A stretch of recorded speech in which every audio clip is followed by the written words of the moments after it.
सुप्रभात मंडळी, तुमचा पुन्हा एकदा स्वागत आहे आपल्या यूट्यूब चॅनलवरती, ज्याचं नाव आहे असंच काहीतरी. तर असंच काहीतरीमध्ये आज आपण परत पुन्हा एकदा घेऊन आलो आहोत तुमच्यासाठी कोकण ब्लॉग डे 3. आणि जसं ही शीतल पुढे पुढे चालली आहे, जसं कॅमेरा चालू केला ही पुढे पुढे चालली आहे, तिला कॅमेरामध्ये यायचं होतं. तर आता आपण सगळी तयारी आपली झालेली होती. आपण आता खाली मावशीकडे गेलेलो आम्ही, आमच्या तिथे जरा आम्ही नाश्ता केला आणि आता आम्ही परत आमच्या मामांच्या घरी जायला निघालो. इथे वरती, ते थोडे वरती राहतात आणि मावशी मेन रोडच्या इथे राहते, तर आम्ही तिथेच गेलेलो. तर आता आम्ही थोड्याच वेळेत सगळी तयारी करून आता आम्ही निघू. तर तुम्हाला नक्की सांगू आता आम्ही कुठे चाललो आहोत. खूप छान ठिकाणी चाललो आहोत, खूप मस्त आहे ती जागा. मामांनी आम्हाला लहानपणी खूप फिरवलं तिथे आणि आता आम्ही परत तिथे जाणार आहोत. तर परत आम्ही आता वरती जाऊ, थोडा फ्रेश होऊ आणि मग डायरेक्ट तुम्हाला चला गाडीतच भेटतो. तर इथे आता आम्ही प्रवासाला सुरुवात केली आहे. तर नेहमीसारखी माझ्या मावशीची मुलगी चकुली, शीतल, मावशी, मामा आणि गाऊ. तर आज आम्ही जात आहोत मार्लेश्वरला. तर मार्लेश्वरला आम्ही म्हणजे आधी पण गेलेलो आहोत. तर आता शीतल, आता आम्ही लग्नानंतर आता पहिल्यांदा शीतल आली, तर आम्ही परत पुन्हा एकदा मार्लेश्वरला गेलो. तर आम्ही आता थोडा हसत खेळत प्रवास करत होतो, गाणी पण लावलेली आम्ही. गाऊची पण खूप मस्ती चालत होती आणि ॲज मामा तर ऑसम ड्रायव्हिंग करतातच. आणि बाहेरचा सीन पण खूप छान होता, गाव खूप मस्त वाटत होता.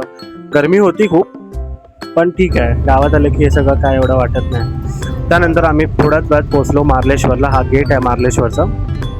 आता इथे या लोकांनी काहीतरी नवीन चालू केलं आहे चेकिंगचं.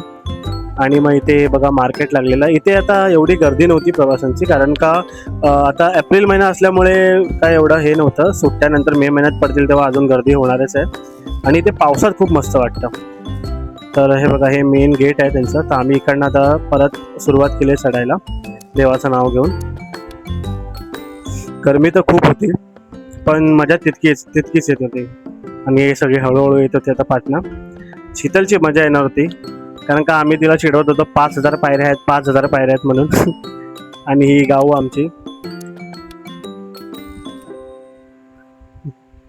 गाऊ तर खूप मजा करत होती, धावत होती नुसती इकडे तिकडे. इथे आम्हाला वाटलेलं की खूप गर्दी भेटेल, पण काहीच गर्दी मिळाली नाही. एकदम खाली होतं, काहीच नाही. आणि आम्ही ॲक्च्युली थोडा एप्रिल महिन्यात गेलेलो, तर बहुतेक खालीच होतं. सगळी दुकानं पण एवढी लागली नव्हती. आणि हे तिकडचं मी एक व्ह्यू काढलेला, खूप छान होता हा व्ह्यू. पाऊस नसला तरी एवढं हिरवागार होतं तिथे सगळं. गार तर नव्हतं, पण हिरवं होतं, खूप मस्त वाटत होतं. तरी मी इथे खूप वर्षानंतर आलेलो परत. बघायला इथे पुढे कोणच नाही आहे, एक दोन फक्त दुकानं चालू होती. मग आम्ही थोडा चालत आम्ही पोहोचलो मंदिरापर्यंत. मंदिराच्या इथे फक्त एक आहे की तिकडे माकडांपासून थोडंसं सावध राहायला पाहिजे, नाही तर मग ते लगेच काही घेतात, हातातला बॉटल्स काही असेल खायची वस्तू ते घेतात. नंतर मग आम्ही हातपाय धुतले, आमचं दर्शन पूर्ण केलं. मी मंदिरातली व्हिडिओ नाही काढली, कारण का मला असं वाटतं की लोकांनी इथे स्वयं यावं आणि बघावं किती छान मंदिर आहे. आतमध्ये गुफेत आहे ते. तर तुम्ही एकदा व्हिजिट नक्की करा मार्लेश्वरला, आणि पावसात ना नक्की करा, तिथे खूप मस्त आहे. तिथे आम्ही थोडेसे व्हिडिओज घेतले, फोटोज घेतले. मग आम्ही दर्शन घेऊन इथे खाली आलो. इथे खूप मोठा धबधबा असतो, पण पाऊस नसल्यामुळे इथे सगळं सुकं होतं थोडंसं. आणि इथे थोडं कन्स्ट्रक्शनचं पण काम चालू होतं. खाली मंदिर होता वेगळा, तर ब्रिज बांधत होते. आणि नंतर मग आम्ही हे सगळं बघून आम्ही आमच्या परतीच्या प्रवासाला निघालो. तर मित्रांनो, तुम्हाला हा ब्लॉग आमचा कसा वाटला असेल नक्की आम्हाला कमेंटमध्ये कळवा. लाईक, शेअर आणि सबस्क्राईब करा. Thank you so much.